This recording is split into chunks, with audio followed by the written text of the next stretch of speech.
안녕하세요. 올랜도 킴입니다. 8월 23일 주간 시황에 대해서 말씀드리겠습니다. 자, 먼저 광고 하나 가겠습니다. 인베스팅닷컴에서 55% 할인에다가 추가로 일단 올랜도 킴 적용해서 한 15% 할인하고 있으니까 총 한 70% 할인을 8월 한정해서 하고 있습니다. 그러니까 이런 것들 한번 이용해 보시면 좋지 않겠나 그렇게 생각합니다. 자, 그래서 제 메인 페이지 오셔서 이 링크 요게 누르시게 되면 이렇게 뜨니까 그 인베스팅닷컴 요게 누르시게 되면 이렇게 뜨니까 요거 보시면서 한번 해보시면 좋지 않겠나 그렇게 생각을 합니다. 자, 한 주 동안의 시장의 흐름을 한번 보겠습니다. 한 주 동안을 보시게 되면 S&P 500이 1.37%, 그 다음 다우가 0.85, 나스닥이 2.41, 나스닥이 좀 많이 하락했고, 미드캡이 2.41, 그 다음 스몰캡이 2.08, 그 다음 미드캡, 마이크로캡이 1.37로서 거의다가 하락된 것이 이제 한 주였다 이렇게 보면 되겠습니다. 일단 YTG로 봤을 때 1월 1일부터 시작해서 8월 중순까지의 모습을 본다면은 S&P 500이 12.29%, 다우가 10.75%, 나스닥이 16.14%, 미드캡이 15.97, 스몰캡이 22.57, 그 다음 마이크로캡이 25.64로서 마이크로캡이 가장 많이 올라왔고, 자, 그 다음에 일단은 지금 이제 나스닥 100 이런 식으로 갔죠. 그 다음 가장 안 올라갔던 것은 다우가 좀 안 올라갔다 이렇게 보면 되겠습니다. YTD 기준으로서는. 그래서 이번 한 주 동안 좀 많이 하락됐던 것이 현재 모습이다. 그럼에도 불구하고 아직까지 주가는 상승 추세에 있다. 그렇게 말씀드리겠습니다. 한 주 동안 맵을 보시되 좀 많이 안 좋았던 것이 반도체 중심으로 좀 안 좋았다 이렇게 보면 되겠고, 그 다음 컴퓨터 하드웨어 쪽도 그렇게 좋지는 못했죠. 반도체 장비도 그렇게 좋지는 못했다 이렇게 보시면 되는데, 자, 아무래도 삼성전자, 하이닉스 이런 것들 때문에, 삼성닉스 때문에 조금 좋았던 것은 마이크론 테크놀로지, 그 다음에 샌디스크는 그렇게 많이는 빠지지 않았다. 대신에 시게이트라든지 웨스턴 디지털 인쪽은 많이 빠졌죠. 델도 마찬가지고. 자, 그리고 램 리서치라든지 어프라인 머티리얼스도 좀 많이 빠졌던 그때 한 주였다 이렇게 보시면 되겠고, 특별히 마벨 테크놀로지는 좀 올라갔는데, 자, 그랬던 이유는 구글에서 좀 워런트를 일단은 지분 참여하겠다. 자, 그런 것 때문에 올라갔고, 자, 팔란티어도 좀 올라갔는데, 자, 아무래도 소프트웨어 쪽에서는 인프라 까는 쪽은 좀 많이 떨어졌습니다. 그 중에서도 팔로알토라든지 크라우드 스트라이크, 요렇게 요쪽에는 조금은 하락이 많았다 이렇게 보면 되겠죠. 보안 쪽은.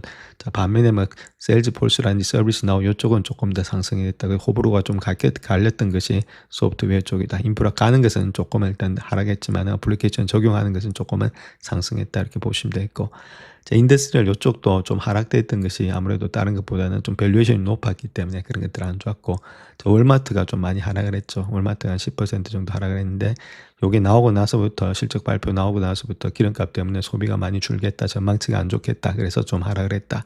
전반적으로 에너지가 계속해서 상승 중에 있다 이렇게 보면 되겠고, 에너지가 상승 중에 있으니까 뭐 헬스케어라든지 이런 쪽이 좀 같다 이렇게 보면 되겠죠. 테슬라는 뭐 네바다 쪽에서 아무래도 이런 게 또 로보택시 이런 것들이 또 활성화가 되겠다, 그런 것들 때문에 좀 올라갔다 이렇게 보면 되겠고, 비자와 메스터는 조금씩은 올라가고 있다. 여기 또 파이낸셜에서도 이쪽 분야, 그 비자 메스터 이런 것들은 돈을 풀 때 올라갈 수 있는 경기 보여주죠. 그런 것들이 올라갔다 이렇게 보면 되겠습니다. 전반적으로 시장이 그렇게 좋지는 못한 가운데 있었고, 주도주가 좀 많이 빠졌던 것이 한 주였다. 자, 그렇게 우리가 보시면 되겠습니다. 한 주 동안 퍼포먼스 보시게 되면 많이 상승했던 종목들은 한 4가지 종목들, 4섹터가 상승했죠. 베이직 머티리얼스, 헬스케어, 에너지, 그 다음 컨슈머 시크릿, 에너지 중심으로 좀 상승했고, 기술주 중심으로 좀 한 7개 정도가 섹터가 하락했다 이렇게 보면 되겠습니다. 그래서 아직까지는 한 주 동안에 뭐 그렇게 좋은 모양은 아니었고, 다우 중심으로 조금은 올라갔고, 나스닥 중심으로 좀 많이 빠졌던 한 주였다. 자, 그렇게 보시면 되겠죠. 자, 그래서 한 주 동안에 많이 빠졌던 종목들을 보시면 테크놀로지가 한 3.53% 빠졌지만 YTG 1월 1일 기준으로 봤을 때는 1일부터 현재까지는 27%가 상승돼 있다 이렇게 보면 되겠고, 자, 가장 많이 상승돼 있던 것은 에너지가 가장 많이 상승돼 있죠. 42%나 상승돼 있다. 자, 그 다음에 많이 상승돼 있는 것이 베이직 머티리얼, 그 다음 산업재 이렇게 되고 있죠. 그러니까 산업재 이런 것들도 많이 올라와 있다. 밸류에이션이 좀 고평가돼 있으니까 조금 낮게 형성되는 모양이 있다. 그렇게 보시면 되겠습니다. 자, 그 다음 또 가치주하고 성장주 한번 보게 되면 성장주 자체는 좀 많이 하락했죠. 2.29%. 그럼에도 불구하고 YTG 1월 1일 기준부터 시작해서는 지금 이제 13%. 자, 그 다음 밸류로 본다면 가치주는 지금 이제 0.41%로서 12%. 그러니까 13, 12%가 성장하고 가치가 비슷한 모양이 있다 이렇게 보면 되겠죠. 그래서 너무 이쪽만 치우치게 되면은 우리가 돈을 또 아무래도 좀 잃어버릴 수가 있으니까 같이 가게 되면은 좀 흔들림이 좀 적당하게 상사 섞어서 포트폴리오를 갖고 가자 이렇게 누차 말씀을 드렸죠. 자, 그럼 그럼에도 불구하고 섞어서 같이 가더라도 좀 성장주 쪽에 좀 많이 투자를 하시게 되는 게 좋다. 길게 보실 때라도 한 3년을 놓고 보게 되면은 성장주가 95%가 성장되고 있고 가치주가 48%니까 더블이 아무래도 성장주에서 많이 나타난다는 거겠죠. 그래서 섞어서 가져가되 성장주의 포트를 좀 많이 갖고 가시는 것이 현재로서는 답이다. 자, 이렇게 말씀드립니다. 다음 요 장표 하나 보시면 가장 위에 것이 니케이 225다 이렇게 보면 되겠고 그 다음에 덱스, 그 다음에 S&P 500, 그 다음에 FTSE 영국, 그 다음에 케이크 이렇게 지금 이제 프랑스 지수가 되고 있죠. 그래서 가장 잘 나가는 것이 일본이고 그 다음에 덱스고 그 다음에 S&P 500이니까 그렇게 나쁘지가 않다 이렇게 보면 되겠죠. 아직까지 물론 올라왔다가 약간의 눌림목이 있는데 그렇다 하더라도 우상향되고 있는 중이지 우하향되고 있는 중은 아니다. 아직까지 추세는 살아있다. 자, 그렇게 우리가 먼저 보시면 되겠습니다. 전 세계적으로 한 주 동안 좀 하락을 했습니다. 0.91% 정도 하락을 했고 이머징 마켓은 그럼에도 불구하고 좀 상승이 됐죠. 그 다음에 미국을 제한 전 세계적으로도 한 0.25% 하락했다. 이렇게 보면 되겠고 자, YTG 기준선 아까 그래프 상에서 보셨듯이 거의 다가 상승 중에 있는 거지 하락 중에 있는 것은 아니다. 그렇게 먼저 말씀드립니다. 나라별로 본다면 한 주 동안 많이 하락했던 것은 프랑스가 0.99%, 그 다음에 미국이 1.46%, 재팬이 3.09로서 재팬이 가장 많이 하락을 했다 이렇게 보면 되고 브라질 한 주 동안 많이 올랐죠.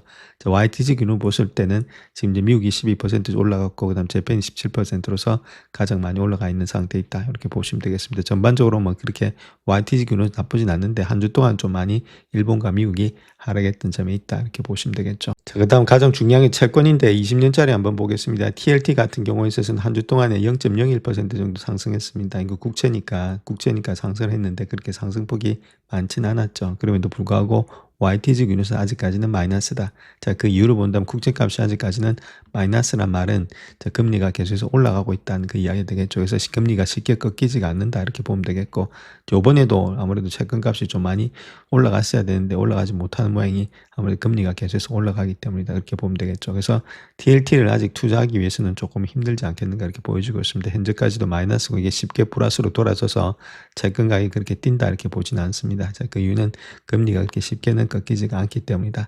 구조적인 문제가 있다는 거겠죠. 부채가 너무 많다는 것들, 그런 것들이 있기 때문에 쉽게 이렇게 이자가 그냥 금리가 꺾이지는 않을 것으로 보여지고 있다. 저렇게 먼저 말씀을 드리겠습니다. 자, 그 다음 커머니티 보게 되면은 골드, 실버, 플래튬이 있는데 거의 다 올랐죠. 특별히 일단 골드가 5.45% 올라갔고 실버도 7.2 올라갔는데 YTG 기준으로서는 아직까지는 골드가 6.83으로 많고 그 다음에 마이너스 2.64가 은이다 이렇게 보면 되겠습니다. 그래서 골드가 이렇게 많이 뛰었던 이유는 베센트가 일단 금리를 내리겠다. 자, 그렇게 했고 좀 불안하다는 거죠. 시장 자체가 금리를 내리니까 금리하고 여기에 관계 있는 것들이 저 골드라든지 BTC, 비트코인 이런 것들이 올라갔다 이렇게 보시면 되겠고 자, 이자가 내려간다 했을 때는 아무래도 이자가 내려간다는 돈의 가치가 내려가니까 US 달러 역시도 좀 많이 내려갔죠. 한 주 동안에 0.75% 하락했다.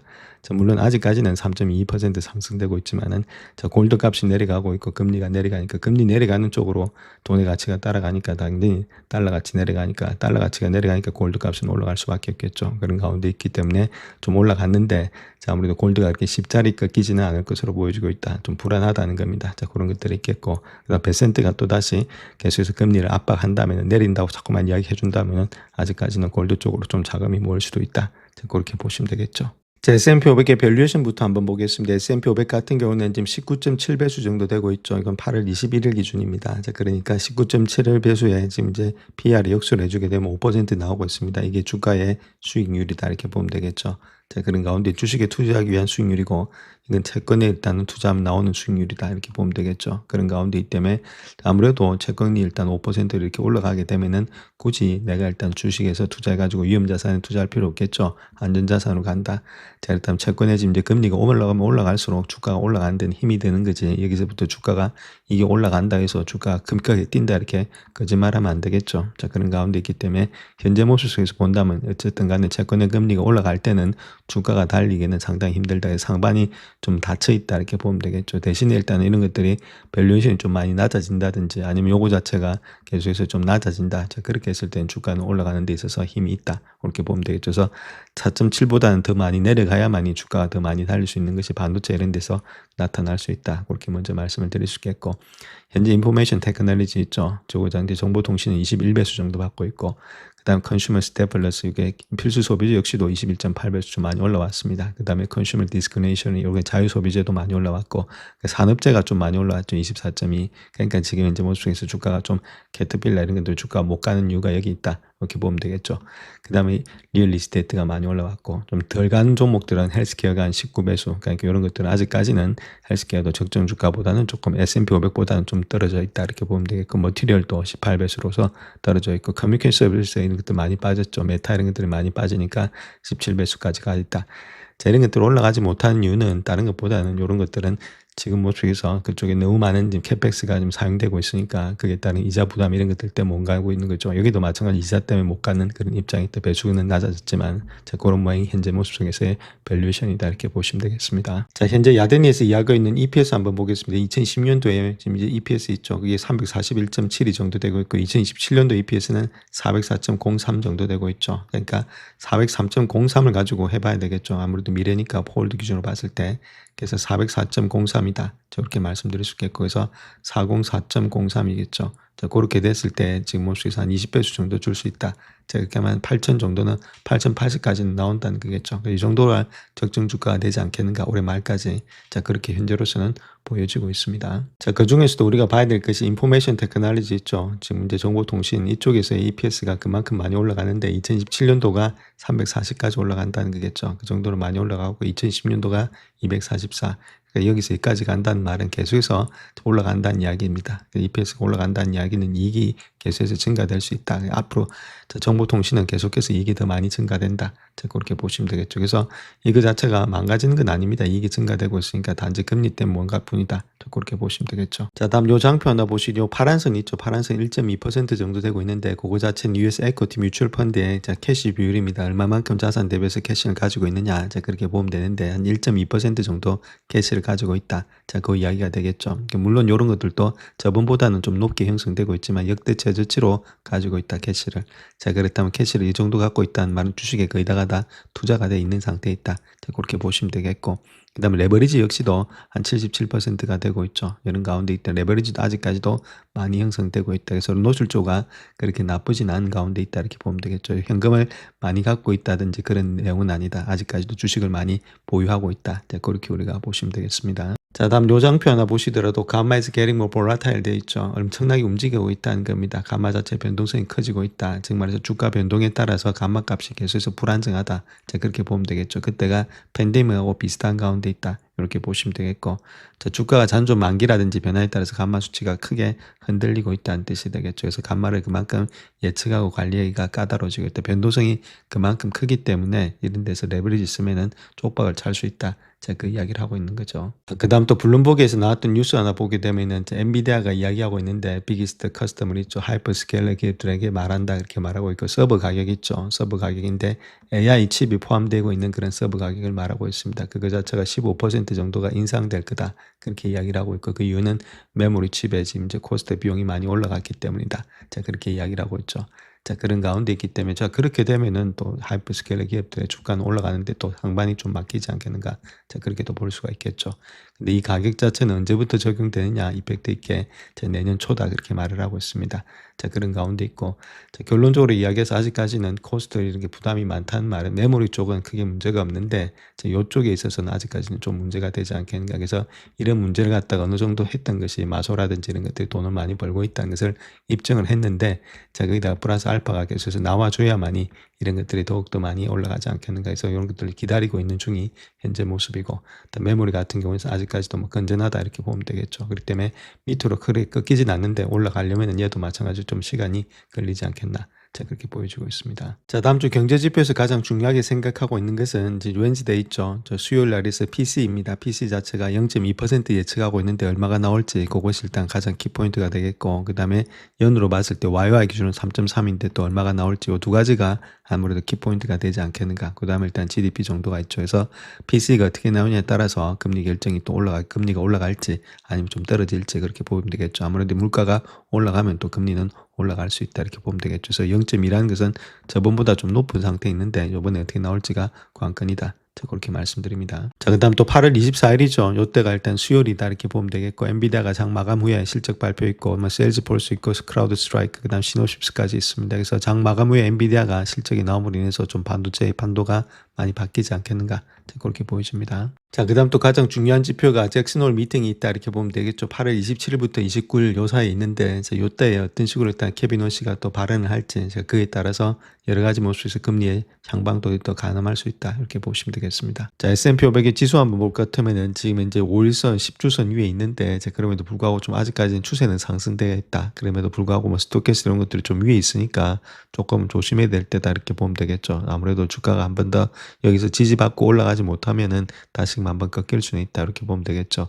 자, 그런 가운데인데 이렇게 된 이유는 결론은 일단 국채금리가 있기 때문에 올라가지 못하는 모양이 있다 이렇게 보면 되겠죠. 뭐 다른 게 문제가 되는 게 아니고 금리가 상당히 지금 이제 높기 때문에 주가가 올라가는 데 있어서는 상반이 좀 닫혀 있다. 자, 그렇게 우리가 보시면 되겠죠. 그래서 이런 것들을 극복하기 위해서 결론적으로 이야기는 금리가 내려와야 돼만이 주가는 달릴 수 있는데, 자, 그것이 베센트가 어떤 이제 마술을 부릴지는 우리가 체킹해 봐야 되는데, 제가 보는 관점에서 는 구조적으로 되어 있기 때문에 급격하게 내려오진 않을 것으로 보여지고 있고, 좀 기간과 시간 조정이 좀 아직까지는 걸리지 않겠나 그렇게 보여집니다. 자, 나스닥의 주봉 차트는 조금 더 일단 안 좋은 모양이 있죠. 고점을 돌파하지 못한 가운데 있고, 아까 S&P 500은 그래도 고점 돌파했는데 이거는 좀 좋지 못한 모양이 있다. 이렇게 만약에 꺾인다면은 다음 주에 한 번 더 꺾이다면 일단 쌍봉으로 내려가는 모양이 되고 있다 이렇게 보면 되겠죠. 고점이 낮아지는 그런 모양이 있다. 이렇게 되고 있죠. 자, 그런 거 좀 지켜봐야 되는데, 지금 추세는 상승 중에 있는데 주가 아무래도 금리가 내려간다면 주가 자체가 올라가는 데는 힘이 들다. 그래서 이런 박스권의 장세가 당분간 좀 지속되지 않겠는가, 자, 그렇게도 볼 수가 있겠죠. 자, 그런 가운데 있기 때문에 금리가 지금 이제 그렇게 올라가면은 이거 자체가 상당히 좀 막혀 있는 가운데 있기 때문에 주가가 바로 달리기는 힘들지 않겠는가, 자, 그렇게 보여지고 있습니다. 현재로서는 이런 박스권이 좀 될 가능성도 있다. 자, 그렇게 보시면 되겠죠. 자, 그래서 다우지수 마찬가지죠. 주가는 좀 올라가고 있는데 이제 요거 자체가 약간 꺾이고 있으니까 이런 것들이 또 다이버전스가 될 수도 있는데, 제가 보는 관점에서는 이제 이런 것들이 옆으로 눕든지 올라가든지 하기 위해서는 요번에 일단 엔비디아의 실적들, 자, 그다음 다른 게 아니라 케빈 호시의 이야기들 어떤 식으로 일단 이야기를 해줄지, 자, 그다음 세 번째는 다른 것보다는 PC 지표들, 자, 이런 것들이 다음 주에 결정되니까 자, 거기에 따라서 좀 많이 출렁출렁거리지 않겠는가, 자, 그렇게 볼 수가 있겠죠. 자, 이 러셀도 거의 비슷한 모양들이 다 똑같이 되고 있다 이렇게 보면 되겠고, 그래서 어느 정도는 일단은 박스권이 연출될 가능성이 좀 많이 있다 이렇게 보면 되겠죠. 그다음에 출렁출렁하면서 다시금 치고 올라가기 위해서는 자, 그렇게 금리가 좀 많이 낮아져야 된다 이렇게 보시면 되겠죠. 그래서 전반적으로 주봉 차트에서 본다 하더라도 아직까지 방향을 완전히 정하진 않았다 이렇게 보면 되겠죠. 그래서 관망의 자세가 좀 필요하겠고, 자, 다음 주가 많은 분수령이 될 수가 있다. 저 그렇게 말씀드리겠습니다. 자, 특별히 반도체 지수 같은 경우는 이때까지 상승의 추세 있죠. 가파른 추세가 좀 무너져 있다 이렇게 보시면 되겠죠. 바로 올라가기가 쉽지가 않은 가운데 있다. 자, 이런 추세가 좀 무너지면서 하락의 추세로 현재로서는 나아가고 있다 이렇게 보면 되겠죠. 그래서 다른 지수들보다도 좀 하락세가 심한 것이 현재 반도체 지수다 많이 올라온 것도 있고, 자, 그래서 지금 현재 보시게 되면 헤드앤숄더가 나타나면서, 헤드앤숄더가 이거 고점이 좀 쌍봉이니까 주봉에서 고점과 고점, 저점과 저점이 좀 무너지는 가운데 있죠. 자, 그런 가운데 있고, 그래서 스토캐스 이런 것들도 좀 하락 중에 있다 그렇게 보면 되는데, 자, 이렇게 나타나는 이유는 반도체가 금리하고 많이 연관이 돼 있다 이렇게 보시면 되겠죠. 그래서 전반적으로 있어서 다음 주에 있던 발표들이 아무래도 시장은 좀 결정되지 않겠는가. 그래서 현재 모습은 그렇게 좋은 모양은 아닙니다. 5일선, 11선, 21선이 다 지금 하락 중에 있으니까, 물론 장기적으로 보시면은 상승의 추세 있는데 단기적으로 봤을 때는 아직까지는 반도체가 다른 지수보다는 좀 약한 형성이 되고 있다 그렇게 보시면 되겠죠. 자, 그다음 또 가장 중요하게 봐야 될 것이 금값이죠. 금값의 주봉 차트가 추세가 이제 반전되면서 상승 추세로 나아가고 있다 이렇게 보시면 되겠죠. 이런 것들이 조금은 시장이 불안한 것을 나타내고 있는데, 자, 그런 가운데 이때 믿지 못하니까 아무래도 금 쪽으로 좀 많이 쏠리고 있다 이런 것도 있겠고, 근데 여기서 우리가 또 봐야 될 것이 다른 것보다는 아니고, 지금 이렇게 금값이 올라간다는 달러의 가치가 떨어지고 있다는, 달러 값이 내려가고 있다는 거죠. 달러 값이 내려가고 있다는, 돈의 가치가 내려간다. 돈의 가치는 이자율로 나타나고 있겠죠. 그래서 금리가 내려갈 거다. 자, 그런 가정이 또 있겠죠. 자, 그로 인해서 이런 것들이 내려가는 것도 있는데, 자, 지금 현재 모습 속에서는 뭐 여러 가지 측면에서 약간은 좀 시장이 불안하니까 이쪽으로 자금들이 쏠리고 있는 거 아니냐. 금과 크립토 쪽으로, 자, 그런 식으로 우리가 보면 되겠죠. 자, 특별히 이번 중간선거가 있는 해에는 주시장이 의외로 좋은 소식이 있을 수 있다 이렇게 말하고 있는데, 역사적으로 중간선거 이후에 강세장이 나타나는 강력한 패턴이 있는데, 올해는 아무래도 중간선거가 있는 해에도 시장이 상당히 좋다. 그렇게 밝히고 있는데 그 내용에 대해서도 한번 살펴보겠습니다. 그래서 현재 최근에 주시장의 하락세라든지 극심한 변동성 이런 것들 때문에 주가 많이 하락인 것처럼 보이는데 실질적으로 평균적인 중간 선거해보다는 앞서 있다 이렇게 보면 되겠죠. 그래서 주초에 이번 주 초에 시장이 바닥을 치는 듯한 그런 상황에 직면하면서 공황 상태에 빠졌지만은 실질적으로 봐서는 계속해서 상승세로 유지되고 있고, 그래서 지금 현재 가격만으로 본다면은 연초 대비 11.6% 상승한 반면에 1954년부터 2022년도까지 중간 선거가 있었던 해 같은 시점 오늘까지 본다면 1.4%가 하락돼 있다. 그만큼 상승의 추세가 강하게 되고 있다는 겁니다. 그래서 현재 우리들이 얼마나 좋은 상황에 있는지를 깨달아야 된다. 역사적으로 보면 앞으로는 더 좋아질 가능성이 크다. 그 이야기를 하고 있는데 그걸 그래프로 좀 말씀드리겠습니다. 자, 그래서 그걸 차트로 한번 보시게 되면 이제 요때까지 이게 8월 20일까지죠. 자, 그때 봤을 때 이게 미드텀의 일렉션 데이입니다. 자, 그때까지 본다면 주가가 이렇게 많이 올라갔습니다. 빨간 거는. 그래서 10월달 정도 되면은 그때 10월 초에 하락했다가 10월 후반부터 이제 상승돼서 1년 동안 상승되는데, 지금 모습 속에서 본다면 요때 이제 폭락을 했다가 다시금 반등하고 이만큼 많이 상승돼 있는 상태에 있습니다. 여기는 많이 이렇게 줄어들어 있는 상태에 있는데 그만큼의 상승폭이 많다는 거죠. 지금 현재 모습 속에서 본다면은. 그래서 요때 시장, 요번 시장하고 옛날에 히스토리컬한 시장하고 비교해 봤을 땐 지금이 훨씬 더 앞서서 상승 추세가 많이 돼 있는 상태에 있다. 자, 그 이야기를 하고 있는 거죠. 그렇기 때문에 그 후에도 앞으로 한 1년 동안 이렇게 상승이 되고 있다면은 여기서부터 더 상승되면 주가는 더 많이 갈 수 있다. 자, 그 이야기를 하고 있는 겁니다. 자, 그래서 시장의 중간선거 지금 패턴을 한번 보게 되면은 시장이 중간선거를 앞두고는 일반적으로 좀 하락하는 이유가 있는데, 자, 선거 후에 어떤 정치 정책이 나올지에 대한 불확실성에 반응하기 때문에 그런 모양이 되고 있다. 자, 그렇게 보시면 되겠고, 시장은 이러한 불확실성에 직면해서 하락했다가 불확실성이 해소되면은 반등하는 경향이 있다는 겁니다. 흥미롭게도 역사를 살펴보게 되면 중간선거에는 어느 정당이 승리하든 시장에는 큰 영향을 미치지 않는다. 중간선거를 앞둔 불확실성이 해소되면은 시장은 대초로 반등하는 모습이 있다. 그래서 아까 그래프에서 보셨듯이 1년 후에 주가가 많이 상승하는 모양이 있었죠. 그래서 중간선거 전에서 약세 추세가 나타나진 않는데 올해는 역시나 오히려 올해 주식시장은 과거 추세보다 훨씬 강세를 보여주고 있다. 이렇게 말하고 있죠. 그래서 올해 강세가 내년에 상승 분의 일부 또는 전부를 빌려오는 현상이 될까 우려하기 시작할 수도 있다. 이렇게 보면 되겠죠. 1년 동안 상승하는데 이미 땡겨온 거 아니냐. 자, 그렇게 볼 수도 있죠. 그렇게 될 때는 2027년도는 올해처럼 약세를 보일 가능성도 있다. 자, 그 이야기를 하고 있는 거죠. 자, 그럼에도 불구하고 다행스럽게도 현재 이러한 투자자들 우려 자체가 데이터에 의해서 뒷받침되지는 않는다. 그 이야기를 하고 있습니다. 중간선거 이후의 강세가 중간선거 이전의 약세에 달려있다는 주장을 뒷받침하는 통계적으로 유명한 근거는 없다는 거죠. 오히려 중간선거 이전의 시장의 강세를 볼 때 중간선거 이후에 반등이 더 강하다는 약간의 반대 증거가 있다. 그래서 아까도 말씀드렸지만은 중간선거 후에가 더 많이 올라간다. 자, 그렇기 때문에 아무리 이때는 좀 작았다가 올라가는 거고 주가가 더 강할 때는 더 많이 강하게 올라갈 수 있다. 자, 그 이야기를 하고 있는 거죠. 자, 그런 것들이 있기 때문에 더 강하게 올라갈 수 있는 그런 여건이 되고 있다. 자, 그렇게 보시면 되겠고, 1998년 예로 들어 봤을 때 그에는 중간선거가 있었던 8월 중순까지는 연초 대비해서 시장의 수익률이 올해와 거의 비슷했던 마지막 해였는데 1998년 중간선거 이후에는 12개월 동안 S&P 지수는 22%나 상승했다. 더 많이 상승했다는 겁니다. 그래서 물론 주시장 자체가 중간선거 직후에 항상 이렇게 강하게 상승하는 것은 아닌데, 하지만 그럼에도 1954년도 그 지수가 만들어진 이후로는 중간선거 후에 12개월 동안은 하락한 적은 단 한 번도 없었다는 겁니다. 계속해서 상승되었다. 자, 그렇기 때문에 상승 여력이 있겠고, 반면 대선이 있는 나머지 3년 동안은 같은 기간에 28%에서 S&P 500 지수가 좀 하락을 했다. 이렇게 보면 되겠죠. 그래서 이렇게 보면 중간선거가 있는 후는 상승했는데 이제 대선이 있는 그런 나머지 3년 동안이죠. 그러니까 내년부터는 또 대선이 있으니까 그때 가서는 우리가 좀 봐야 되는데, 이럴 때 있어서는 좀 아무래도 주가 자체가 좀 등락이 더 또 심해지지 않겠는가. 자, 특별히 다른 것보다는 트럼프가 이제 리퍼블릭 자체가, 자, 여기 공화당 자체가 상원 하원을 다 잃었을 때, 자, 그때는 좀 문제가 많이 되겠죠. 뭐 지금도 데이터 센터를 짓는데 어려움이 있는데 정책이 실현 안 된다. 자, 그렇게 했을 때는 좀 시장이 또 울퉁불퉁할 수도 있다. 자, 그렇게 보시면 되겠죠. 자, 그래서 결론적으로 봐서 지금 이제 시장의 변동성에 너무 걱정하지 말자. 오히려 시장이 우리에게 얼마나 좋은 결과를 안겨줄지에 대해서 감사해야 된다. 이러한 관점이 없다면 시장의 강세를 당연하게 여기고 결국은 필요 이상으로 위험을 감수하게 된다. 이렇게 말하고 있죠. 그래서 조금 더 지켜보시면서 천천히 보자. 대신에 자, 그렇다 해서 주가가 막 그렇게 완전히 꺾여서 내려가는 것은 아니다. 그게 먼저 첫 번째고, 자, 그다음 주가가 올라가기 위한 여러 가지 요소가 있어야 되는데 금리가 좀 안정화가 돼야 된다. 자, 그게 두 번째겠죠. 그래서 지금은 조금은 관망이자 서로 것으로 지켜볼 때다.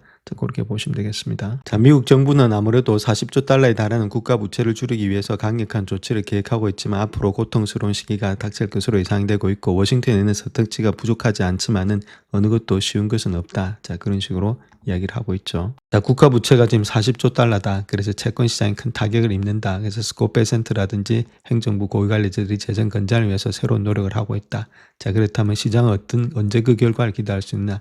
빠른 결과는 보장되지 않는다. 결론적으로 이야기해서. 그러니까 선택지가 어떤 것들이 있느냐? 세 가지가 있다. 지출 삭감, 증세 인상, 그 다음 경제 성장 세 가지 범주다. 근데 이것들이 한 가지만 방법으로는 해결되지 않고 있고 이 두 가지, 세 가지를 다 합격해서 나가야만이 성장이 될 수 있다. 그렇게 말하고 있죠. 성산이 있다. 이렇게 볼 수 있는데 불가능, 임파서블 하다는 겁니다. 지출을 삭감한다. 지금 지출을 삭감하는 게 아니고 더 늘리고 있죠. 국방비가 늘어나고 있다. 증세를 인상한다. 텍스를 컷하고 있다. 이게 또 힘들다는 거겠죠. 그렇다면 지금은 오직 경제성장 이거 하나만 가지고 베센트가 이야기를 하고 있다. 성장이 많으면은 아무래도 부채가 많아도 이겨낸다. AI 쪽에 몰빵하자. 자, 데이터 센터도 짓고 모든 걸 다 하자. 자, 그렇게 하는 것이 베센트 입장인데 지금 레이달리오 입장에서 본다 하더라도 이거 하나만 가지고는 힘들다는 거죠. 이게 다 같이 일어나야 되는 지출도 내려가 이제 삭감해야 되겠고 아무래도 증세도 많이 걷어들여야 되겠고 그래야 당연히 부채가 줄어들지. 이건 이거대로 늘어나는데 당연히 이런 것도 늘어날 수밖에 없죠. 부채가 늘어날 수밖에 없는 그런 구조가 가지고 있다. 같이 가야만이 일단 이런 것들이 할 수 있는데 이렇게 하기가 쉽지가 않다. 그 이야기를 하고 있죠. 이거는 뭐 민주당이 됐든 공화당이 됐든 그렇게 쉬운 그런 내용이 아니다. 왜냐하면 표가 달려있기 때문이다. 자, 그렇게 이야기를 하고 있습니다. 자, 그렇다면 부채 증가의 주요 원인부터 보게 되면은 워싱턴은 메디케어, 메디케이드, 사회보장 제도와 같은 복지 프로그램을 축소해서 비용을 절감하려는 시도를 하고 있다. 자, 그런데 이런 것도 거의 불가능하다는 겁니다. 단기적으로 봤을 때. 특히 중간 선거에서 민주당이 아무래도 하원 갔다 한쪽이라도 장악한다면 더욱더 어려워진다 이렇게 말을 하고 있습니다. 그렇기 때문에 이때까지 남은 시간이 별로 없다는 것들, 자, 이런 것들이 같이 내려가서 지출을 삭감한다, 힘들다, 임파서블이다 그 이야기를 하고 있죠. 자, 그나마 좀 깨어있는 의원들이 이야기하고 있는 내용들이 어떤 게 있냐면은 연방예산위원회 있죠. 책임 있는 연방예산위원회, 자, 이런 데서 이야기하고 있는 내용들을 보게 되면 신규 차입을 하지 않겠다 그런 약속을 하고 있고, 자, 그다음 GDP 대비해서 3%의 재정 적자가 목표다, 초당적인 지지를 받고 있다 이렇게 말을 하고 있죠. 자, 그래서 이런 것들을 통해서 메디케어, 메디케이드 사기 문제 이런 것들을 해결할 거다 그렇게 말을 하고 있습니다. 이런 것들 신문지상에 많이 나오죠. 좀 많이 찾아내고 있다는 것들. 그래서 이런 것들이 아무래도 좀 큰 절감 효과를 볼 수 있을 것으로 예상이 되고 있는데 이것도 시간이 많이 걸린다 그렇게 보면 되겠고, 또 이번에 베센트가 이야기하고 있는 베센트도 이번에 어떤 것들을 내놨냐면은 텍스컷 있죠. 텍스를 갖다가 지금 좀 환급을 하지 않겠다. 특히 불체자한테 텍스 환급하지 않겠다. 자, 그런 것들을 내놓으면서 텍스를 환급하지 않겠다는 말, 텍스를 통해서 좀 지출을 줄여보겠다. 자, 그런 의도가 있겠죠. 그런 것들까지 다 내놓고 있다 이렇게 말하고 있고, 그래서 세금과 지출 모두를 검토하고 있는 것이 베센트 아니겠는가. 그래서 이번에 어떤 식의 일단 정책 방향을 내놓을지 모르겠지만 좀 지출을 줄이고, 자, 그다음에 이런 것들 세금을 좀 증산하는 그런 가운데 있는데 세금 쪽은 좀 힘들겠죠. 아무래도 이런 공화당이 텍스컷을 하고 있는 가운데 있으니까 지출을 줄이는 쪽으로 계속해서 나아가고 있는 것이 이제 공화당 쪽이다 이렇게 보면 되겠습니다. 그래서 모든 것을 다 삭제하려는 그런 입장이 있다는 보시면 되겠죠. 그다음 두 번째는 이런 걸 통해서 이제 그로스 성장, AI 성장 이 두 가지가 아무래도 키포인트가 되지 않겠는가. 근데 이런 것들이 실효가 있으려면 시간이 있어야 되는데 그 시간이 촉박한데 그게 가능할 거냐. 자, 그 이야기를 하고 있는 거죠. 그래서 베센트가 이야기했던 내용을 보게 되면 CNBC의 인터뷰를 보게 되면 행정부는 이번 주말 아니면 다음 주 초에 재정 건전화에 대해서 더욱더 집중하겠다는 방침을 발표할 예정이다. 결국 한번 기다려봐야 되겠고, 이런 것들이 대통령 지시다 이렇게 말하고 있죠. 그래서 특별한 일이 아니고 미국 경제는 성장을 통해서 이 문제를 해결할 수 있다. 여기서 계속해서 CNBC에서 이야기했던 내용이 성장입니다. 성장.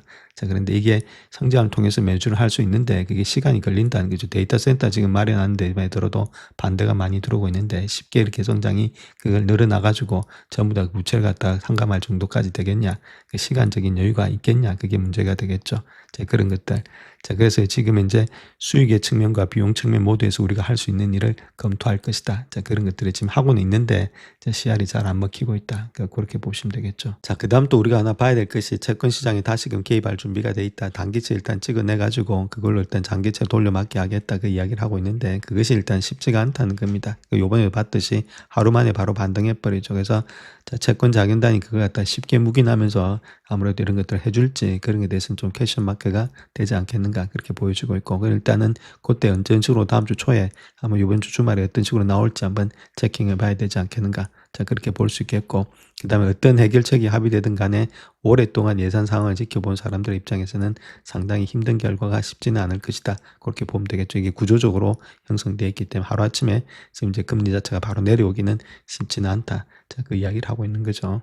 자, 그다음 10년물 금리를 볼 것 같으면 직전 고점이 여기입니다. 그래서 요게 자체가 4.9인데 이제 5% 있죠. 그러니까 이제 마지노선이 5% 정도 되지 않겠는가 이렇게 보여지고 있습니다. 만약에 5%를 강하게 돌파한다. 자, 그렇게 했을 때는 좀 이제 주가 자체는 하락으로 갈 가능성이 많겠고, 자, 그렇지 않고 지금 4.7에서 5를 갖다가 나타내고 있다. 자, 그럴 때는 좀 옆으로 누우면서 이렇게 갈 가능성이 많겠다. 그 이유는 아무래도 기업의 실적이 있죠. earning이 많이 높아주면은 이렇게 갈 가능성이 있다는 거겠죠. 옆으로 누우면서 주가는 8천까지도 좀 달릴 가능성이 있다 이렇게 보면 되겠고, 대신에 earning이 받쳐주지 않으면은 횡보장세가 좀 될 가능성이 많이 있겠다. 그렇게 우리가 보실 수가 있겠습니다. 그 다음 장기채를 봤을 때는 저 5.5%가 강한 모양이 되지 않겠는가 그렇게 볼 수 있겠죠. 요 라인대를 일단 돌파됐을 때는 지금 모습에서 조금은 우리가 시장이 좀 발작을 일으킬 수 있다 이렇게 보면 되겠죠. 자, 시장이 이렇게 묵인하면서도 그렇게 큰 폭으로 내려가지 않는 이유는 알고 있다는 겁니다. 즉 말해서 금리가 높아질 가능성이 많이 있고 현재로서도 높아질 수밖에 없는 그런 구조적인 영향을 갖고 있죠. 자, 그래서 시장 자체가 같이 올라가고 있다. 금리가 올라감에도 불구하고 주가가 달리고 있다. 즉 이익이 있으니까 이 정도의 금리는 묵인하면서 같이 달리는데 그 자체 금리가 너무 튀어버리면은 주가는 올라가기 힘들다. 자, 그렇게 보시면 되겠죠. 영상을 끝까지 시청해 주셔서 감사합니다. 영상이 도움이 되셨다면 구독과 좋아요 부탁드립니다. 감사합니다.